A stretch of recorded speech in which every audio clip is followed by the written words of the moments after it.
Hi guys, welcome back to the Josh Attwell Sports YouTube channel. Today we're going to be doing another tier list video where we're going to be looking at the best female world number ones since the year 2000, like we did for the men's one the other week. I'll post a link to that video if you want to watch that.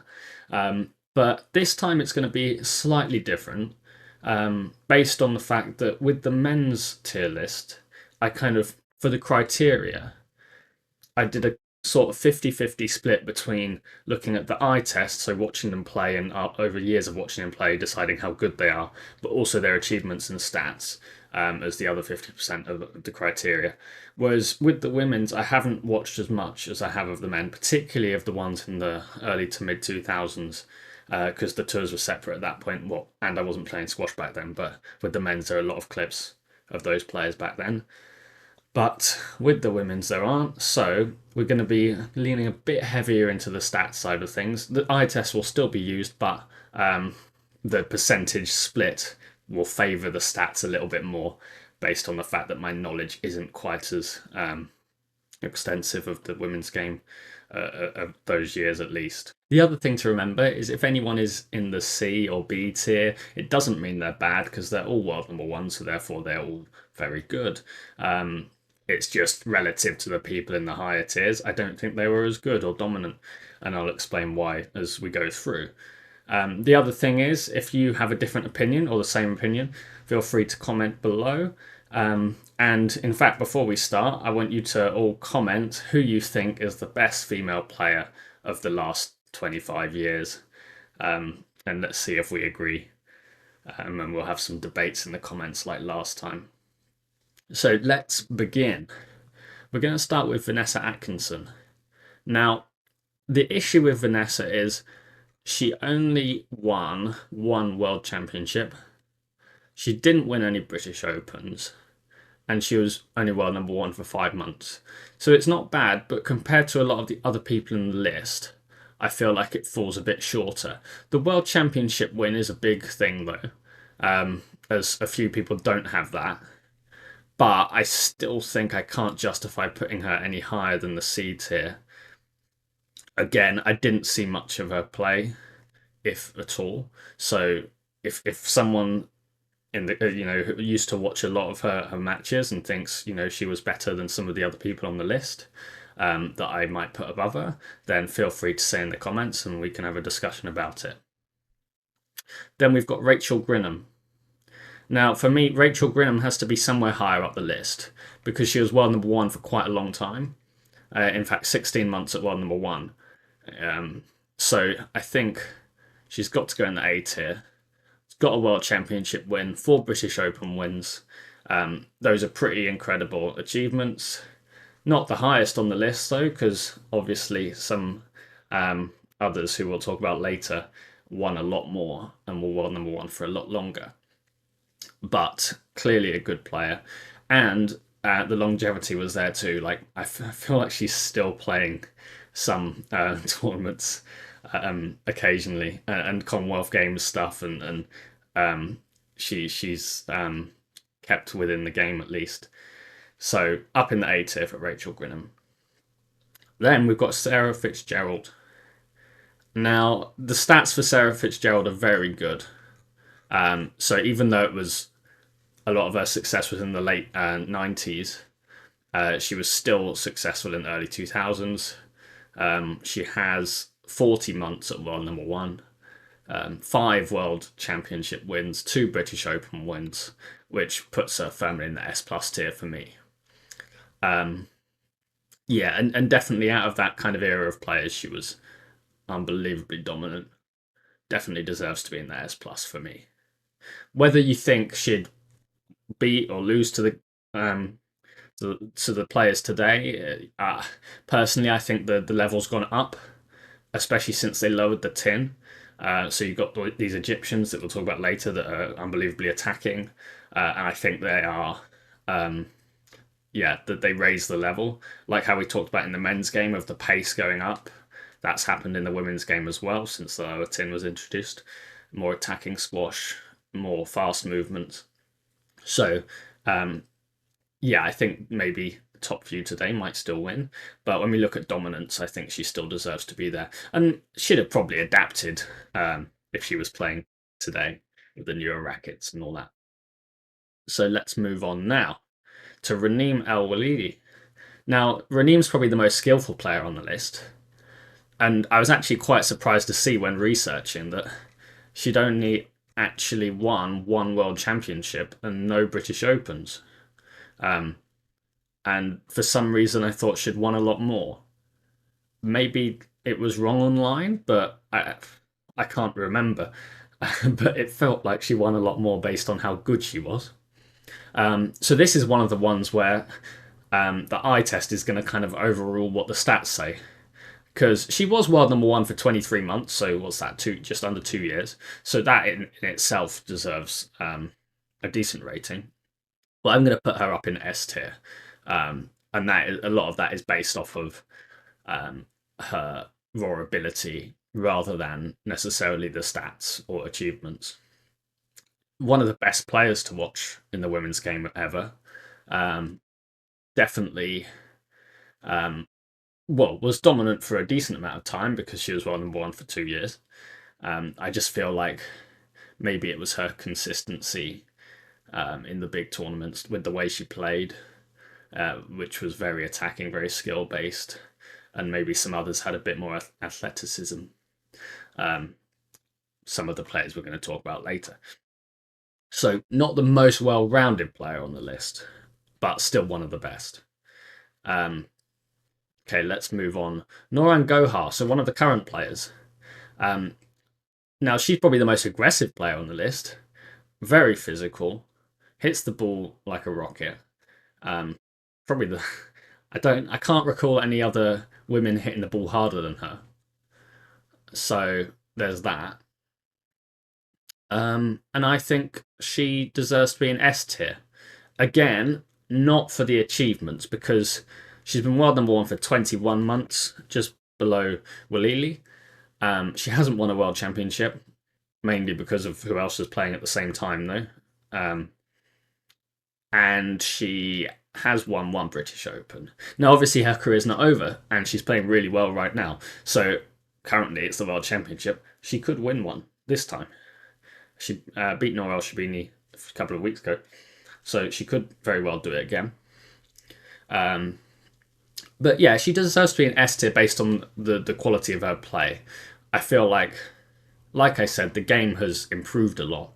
So if you put her against anyone from the early 2000s, even the ones who might have got better achievements, I think she'd beat them. In fact, I'm very confident she'd beat them. Maybe with exception to Sarah Fitz-Gerald, I don't know, because she was incredibly dominant. But all the rest should definitely beat them. But yeah, I'm putting her slightly below Weleily based on the stats, but also the fact I enjoy watching Weleily play more based on the style, so a bit biased there, but here's what it is. Okay, now we've got Natalie Grainger. She's got to go at the bottom based on one thing, and that's that she was only world number one for 1 month, and she has no British Opens and no World Championship titles, at least according to my research.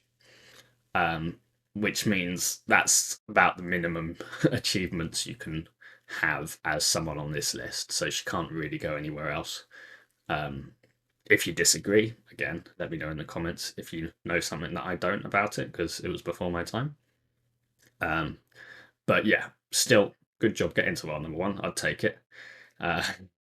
But yeah, other people on this list have more to give with this. Okay, now, Nicol David. Well, she has to go one place and one place only, and that's in the S plus tier. Now, if you ask why, then, well, do I really need to say? Like, she was world number one for a grand total of 112 months. So essentially, she spent 10 years at world number one and has 8 world championship titles, 5 British Open titles. Like, there's not much else to say there. The stats are off the charts. Imagine being that dominant for that length of time. I know there are some other people in the old days who have done it, but in the modern day to do that, you've got to remember everyone wants to be world number one.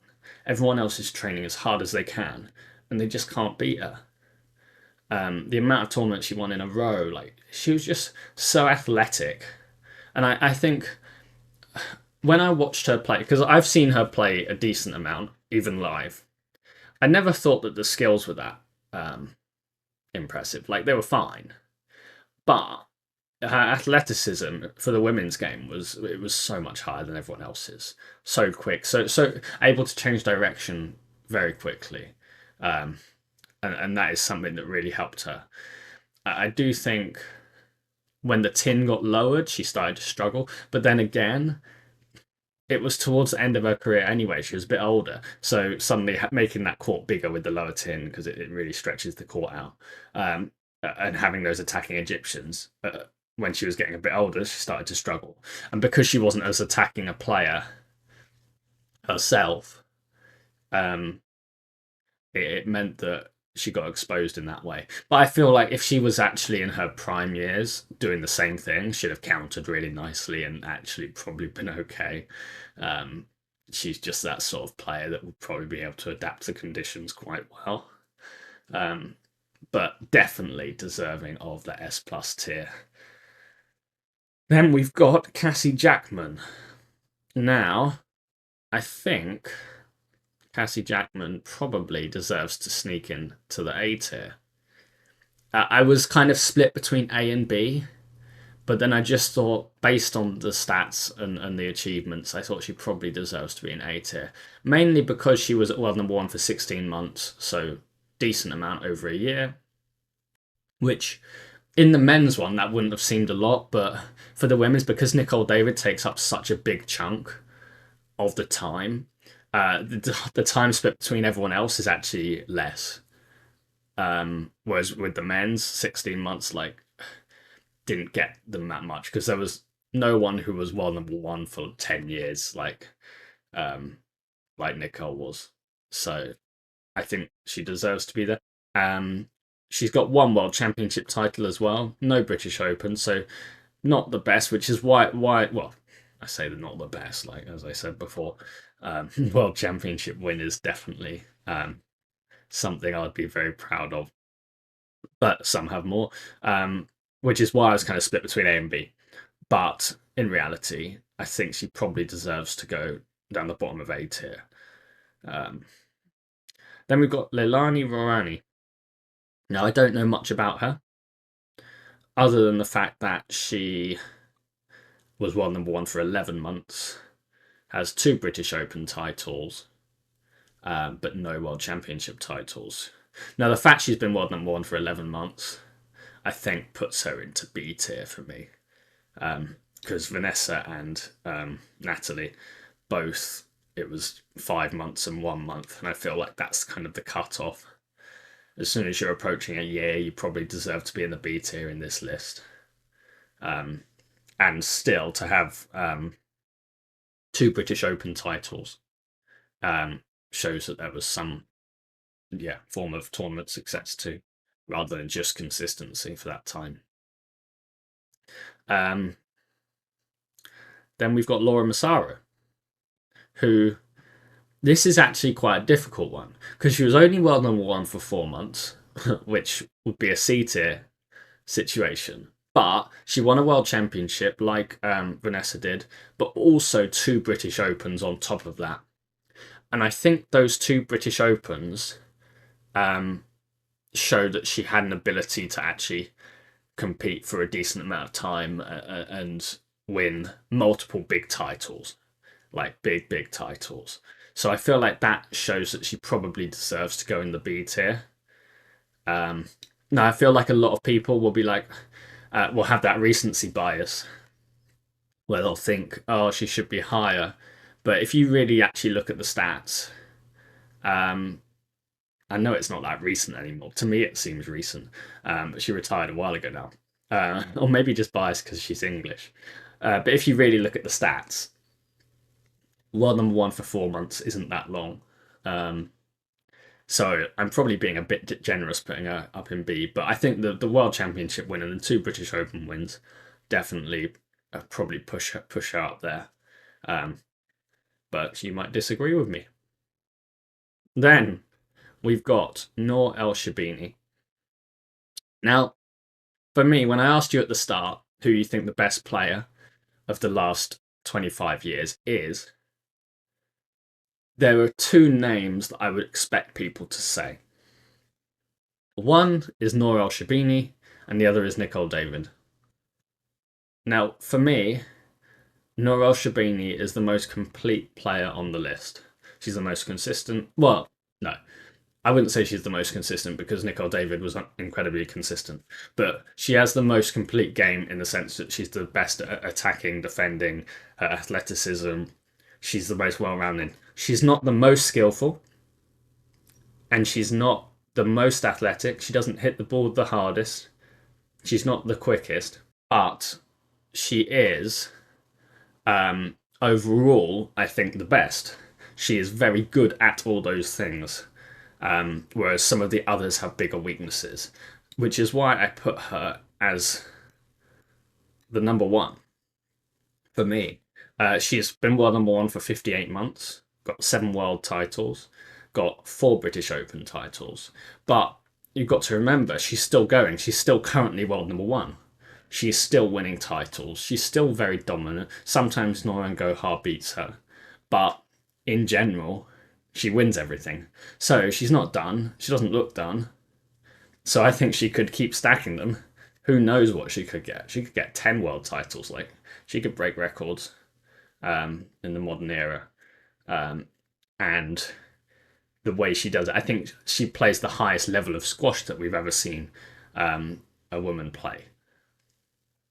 So that's why I put her above Nicol David, even if she hasn't spent as long, almost half the time at world number one. But I think she is the best player. Then we've got Carol Owens, who I'm actually going to put in A tier. Reason being, she was world number one for 11 months, but the key thing here, the thing that separates her, is she has 2 world championship titles, no British Open titles, but yeah, two world championship titles, which is above most of the others. Actually, only have 1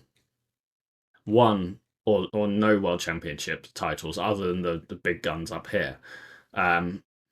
Although even some of them don't. So by having those 2 world champs titles, it puts her in the A tier for me. She wasn't at world number one for as long as someone like Cassie Jackman. So she's pretty comparable in the sense she was world number one for slightly less time, but has an extra world championship title, which is why I've put her in there. Again, I haven't seen her play much, if at all, based on the time she played. So maybe, yeah, who knows? But that's my opinion based on the research I've done. Now, there's someone I haven't talked about yet, and someone that technically doesn't qualify for the list, and that's Michelle Martin. Now, she played in the 90s, but retired in December of 1999, so missed out on it by literally 1 month of being on the list. So she doesn't technically qualify, but I'm going to put her in anyway because she was incredibly good. But I'm not going to. I'll just put her in the tier, I think. I'm not going to rank her specifically. But I think she deserves to be an S plus tier as well because she was incredibly dominant in the 90s. Yeah, I mean, she was world number one for 58 months. Got 3 world championship titles and 6 British Open titles. So she's in the mix there as one of the best to do it. It doesn't count though, but I'll put her there because some of you, like in the last video, were like, "What about the Khans?" But that defeats the point of it being after the year 2000. But I thought I'd sneak it in there because December 1999 is right before it. So it gives some context to Sarah Fitz-Gerald taking over her position as the dominant player. But yeah, I think that about wraps it up, really. If you enjoyed the video, please like it and subscribe to the channel. And don't forget to put all your comments, and we'll have lots of debates like last time. And keep watching out for new videos. See you next time.